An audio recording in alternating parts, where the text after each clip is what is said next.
नमस्कार, आप देख रहे हैं जॉब फॉर टुडे। मैं हूं शुभम अग्रहरी। छात्रों, जैसा आप सभी को पता है कि प्रयागराज में महाकुंभ का महास्नान पर्व चल रहा है। महाकुंभ की बात किया जाए तो आपको बता दें कि 13 जनवरी से शुरू हुआ महास्नान का पर्व 26 फरवरी यानी कि महाशिवरात्रि तक चलेगा। ऐसे में प्रतिदिन महाकुंभ स्नान करने के लिए करोड़ों श्रद्धालु आ रहे हैं। माना जा रहा था कि बसंत पंचमी के बाद से महाकुंभ में श्रद्धालुओं की संख्या कम हो जाएगी, लेकिन ऐसा हुआ नहीं। फिर लोगों ने सोचा कि माघ पूर्णिमा बीतने के बाद श्रद्धालुओं में भारी गिरावट आएगी, लेकिन ऐसा अभी तक होता हुआ नजर नहीं आ रहा है। माघ पूर्णिमा की बात किया जाए तो माघ पूर्णिमा बीते 12 फरवरी को था। माघ पूर्णिमा भी बीत चुका है, आज 18 तारीख है, लेकिन अभी भी प्रतिदिन करोड़ों श्रद्धालु महाकुंभ में स्नान करने के लिए पहुंच रहे हैं। श्रद्धालुओं की संख्या महाकुंभ में इतनी बढ़ चुकी है कि त्रिवेणी संगम से नजदीकी स्टेशन प्रयागराज संगम स्टेशन को बंद करने की नौबत आ गई है। और प्रशासन के द्वारा बताया गया है कि प्रयाग संगम स्टेशन को 28 फरवरी तक के लिए बंद कर दिया गया है। हालांकि अगल बगल के सभी स्टेशन खुले हुए हैं। प्रयाग संगम जो महाकुंभ का सबसे नजदीकी स्टेशन है उसे बंद कर दिया गया है।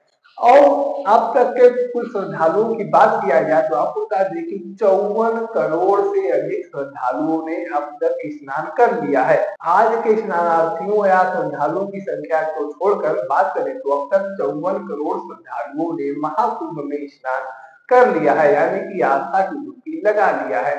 श्रद्धालुओं में महाकुंभ को लेकर काफी उत्साह देखने को मिल रहा है। प्रतिदिन करोड़ों श्रद्धालु स्नान करने के लिए पहुंच रहे हैं।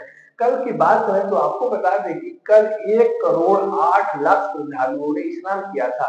यह आंकड़ा कई मीडिया रिपोर्ट्स में दावा किया गया था और लगभग शाम के 4 बजे के आसपास का यह आंकड़ा बताया जा रहा है, यानी कि 4 बजे तक 1 करोड़ 8 लाख श्रद्धालुओं ने कल स्नान किया था। उसके बाद के आंकड़े को अभी तक नहीं बताया गया है। इस महाकुंभ को लेकर तमाम घटनाएं भी सामने आ रही हैं।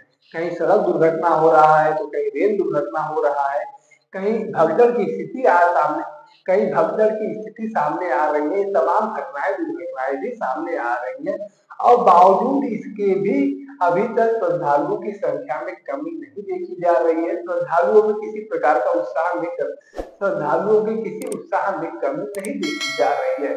सरकार की तरफ से एक अनुमान लगाया गया था कि इस बार महाकुंभ में 40-45 करोड़ श्रद्धालु स्नान करने के लिए पहुंच सकते हैं, लेकिन यह 40-50 करोड़ का अनुमान जो है बहुत ही कम माना जा रहा है, क्योंकि अब तक 54 करोड़ श्रद्धालुओं ने स्नान कर लिया है और अभी लगभग 10 दिन का महाकुंभ स्नान पर्व बाकी रह गया है। तो ऐसे में हर दिन के हिसाब से अगर 1 करोड़ भी माना जाए तो 10 करोड़ ऐसे ही बढ़ जाएंगे।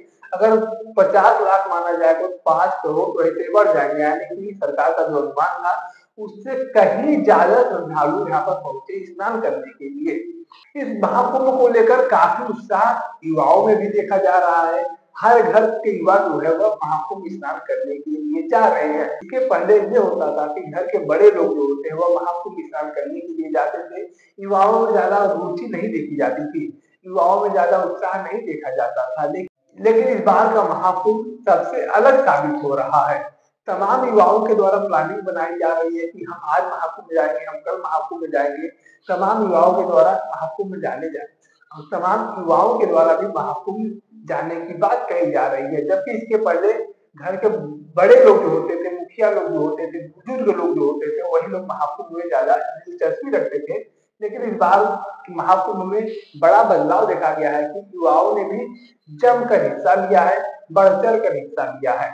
और इस बार के महाकुंभ में काफी घटनाएं भी सामने आई हैं। घटनाओं से मुंह नहीं मोड़ा जा सकता है, चाहे सड़क दुर्घटना की बात किया जाए, चाहे रेलवे की घटनाओं की बात किया जाए, चाहे मौनी अमावस्या के दिन भगदड़ की बात किया जाए।